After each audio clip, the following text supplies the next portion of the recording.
In today's video, we're answering the question as to whether or not you can set aside a sex crime. So in Arizona, we don't have expungements. We don't have a way where you can totally wipe your record completely clean.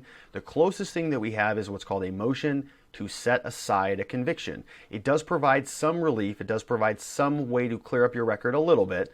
It relieves you of all the penalties and all the liabilities associated with the underlying conviction. It's under ARS 13-907. That's the motion to set aside a conviction statute. So the question that we get from people is, if I have been charged with a sex crime, a sexual offense, can I file that motion to set aside my conviction? Can I go through that process and get that as cleared up as we can get it in Arizona? Get that little asterisk by my disposition where it says that my conviction has been set aside. The answer is no. It's just not allowed. It's prohibited. If you look up the statute 13-907, it says that if your crime, if your offense has anything to do with having a sexual motivation, a finding of sexual motivation, it is precluded. There's a number of different things that you cannot set aside by statute, and this is one of them. What we're talking about when we say a sexual motivation is any type of conduct or any type of act that was done to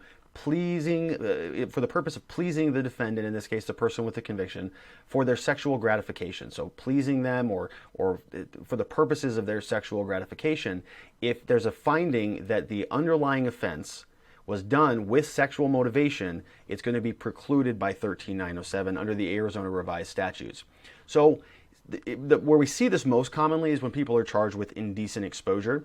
People will be concerned about whether or not they can set aside their indecent exposure offense. Sometimes indecent exposure is just somebody is exposing something that they shouldn't have been exposing, but that doesn't necessarily mean that there was a sexual motivation behind it. Sometimes people are just exposed when they shouldn't be, and they plead guilty to that. And so now their concern is, well, I looked at 13-907 and it says that this was a sex crime, or I heard it was a sex crime, or is there a sexual motivation? Unless there is a finding of sexual motivation, or unless the prosecutor's alleging it or the judge finds that, then it's not going to be considered something that is outside of the purview of 13-907, meaning you can set it aside. So most indecent exposure offenses that we see, you can file a motion to set aside a conviction to clear that up as best we can in Arizona, unless there is that finding for sexual motivation. We help people all the time restore their rights, file motions to set aside their conviction, get their ability to possess firearms back, get them the right to vote again.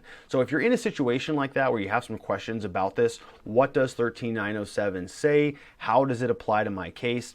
Can I set aside my sex offense? We want to look into it more deeply with a kind of a fine-tooth comb and see what specifically was alleged at the time that you took your guilty plea, what's a part of your record, what are you actually convicted of. Then we can make the determination and make that analysis so that we can clear these up as best we can, get you back on your feet, get you back applying for jobs and applying for residency or apartments or places to live without this stuff following you around. So if this is something that you'd like to speak with us about, great. We offer free case evaluations. You can give us a call. We'll get you scheduled. We'll look at your case specifically, see what we can do to help. Nothing to lose whatsoever. Absolutely free case evaluation. We're happy to help. We look forward to speaking with you soon, and thanks for watching.